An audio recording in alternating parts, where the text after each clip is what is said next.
Di sebuah pasar ikan di Paris, seorang wanita penjual ikan yang hamil besar melahirkan seorang bayi laki-laki. Namun dia mengira bayinya sudah mati, sehingga dia mendorong bayi itu ke tumpukan sampah ikan, kemudian kembali bekerja. Karena mencium bau busuk sampah ikan, bayi itu menangis dengan keras. Semua orang di pasar mendengarnya dan menuduh wanita itu mencoba membunuh bayinya. Dia mencoba melarikan diri, tetapi segera ditangkap dan dieksekusi. Setelah itu sang bayi dikirim ke panti asuhan yang dikelola oleh seorang wanita bernama Madame Gayas. 5 tahun kemudian, bayi itu telah tumbuh menjadi seorang anak yang bernama Jean-Baptiste Grenouille. Dia memiliki bakat unik yaitu indera penciuman yang sangat baik yang memungkinkannya mengidentifikasi setiap aroma. Jean dapat mengidentifikasi hewan, buah, dan benda hanya dari baunya meskipun mereka jauh. Ketika dia berusia 13 tahun, Madame Gayas menjual Jean ke sebuah tempat penyamakan kulit seharga 5 kuits.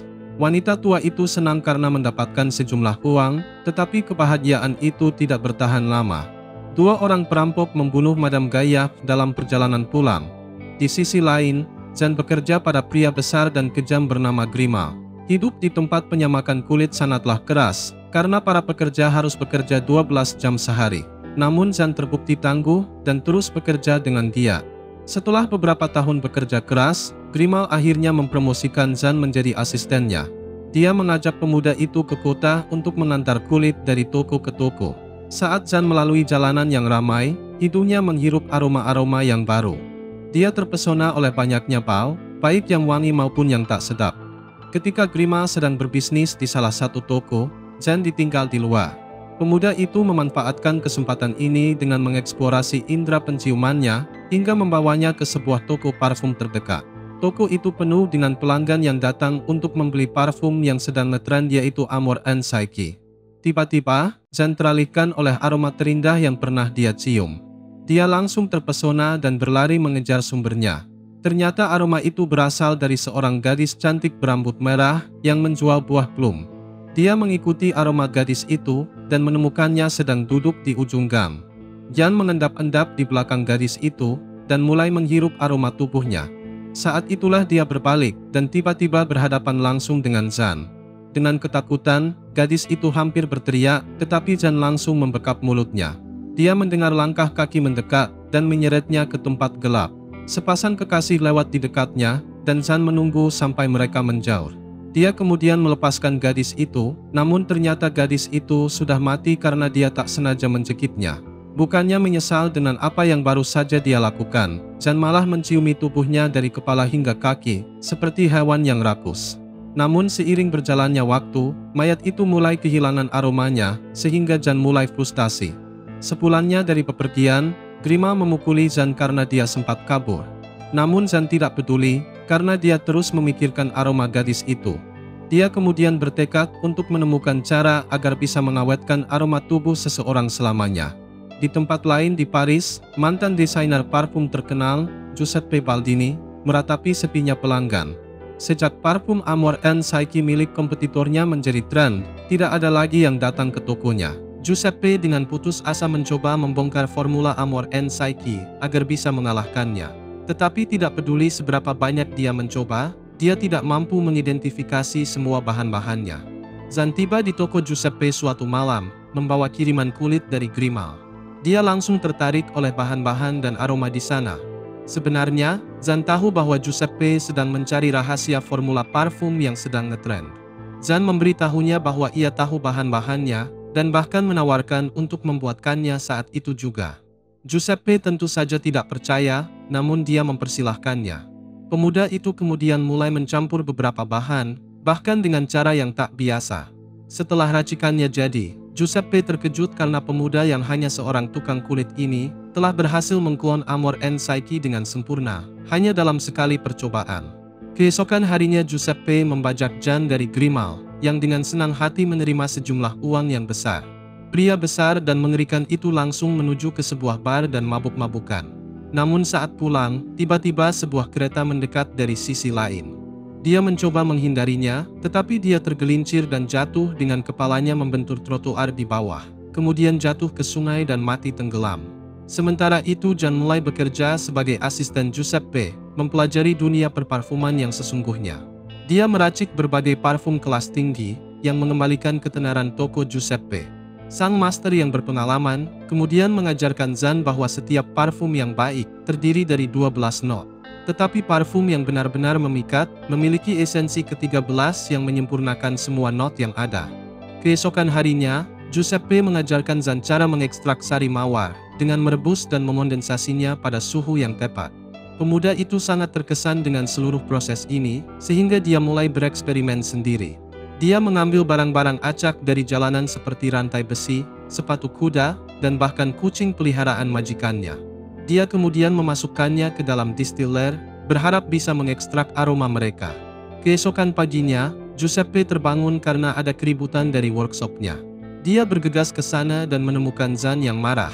Zan menuduhnya berbohong, karena alatnya tidak bisa mengekstrak bau dari benda-benda seperti logam. Giuseppe terheran-heran atas kelakuan asistennya yang mencoba mendapatkan aroma dari benda-benda yang di luar nurul. Ketika Giuseppe memeriksa peralatannya, dia terkejut karena Zan juga telah memasukkan kucingnya ke dalamnya. Dia berteriak pada pemuda itu, memberitahunya bahwa dia tidak bisa menyuling aroma dari hewan. Mendengar hal itu, Zan langsung pingsan. Beberapa hari berikutnya, Zan jatuh sakit sehingga dia harus terbaring di tempat tidur. Giuseppe berusaha sekuat tenaga untuk menyembuhkannya, tetapi semua sia-sia. Dalam keadaan lemah, Zan bertanya kepada majikannya, apakah ada metode lain untuk mengekstrak aroma selain distilasi. Giuseppe memberitahunya tentang ungfluras, sebuah teknik yang hanya digunakan di kota Grasse. Jawaban ini segera menghidupkan kembali semangat Zan, dan dalam beberapa hari dia kembali sehat. Kini dia ingin pergi ke Grasse dan belajar tentang teknik baru itu. Masalahnya, Zan memerlukan dokumen untuk bisa magang di kota itu. Untungnya Giuseppe setuju untuk membuatkan dokumen tersebut dengan syarat Zan memberikan 100 formula parfum racikannya. Zan langsung menuliskan ratusan resep racikannya hanya bermodalkan ingatannya. Dia kemudian mengambil dokumennya dan pergi meninggalkan Paris. Kemudian Giuseppe tertidur sambil menggenggam ratusan resep barunya. Dia sangat bahagia, namun takdir berkata lain. Rumah Giuseppe tiba-tiba ambruk dan membunuhnya, beserta seluruh keluarganya. Dalam perjalanannya ke Grasse, Zan melewati pedesaan yang sangat menyenangkan suasana hatinya. Dia mengambil rute yang lebih panjang, berjalan melalui pegunungan agar bisa bernapas dengan bebas. Zan akhirnya mendaki ke puncak bukit dan berteduh di dalam sebuah gua. Untuk pertama kalinya dalam hidupnya, dia hanya bisa mencium satu hal, aroma batu. Zan akhirnya tinggal di sana selama beberapa tahun, dan ingin tinggal lebih lama. Namun mimpi tentang gadis penjual plum terus menghantuinya setiap malam. Ketika Zan akhirnya keluar, dia mandi di bawah hujan dan tiba-tiba ingin mengubah nasibnya. Zan yang tidak memiliki parfum sama sekali, merasa seperti orang yang tidak berarti. Dia bersumpah akan membuktikan kepada dunia bahwa dia adalah manusia yang luar biasa.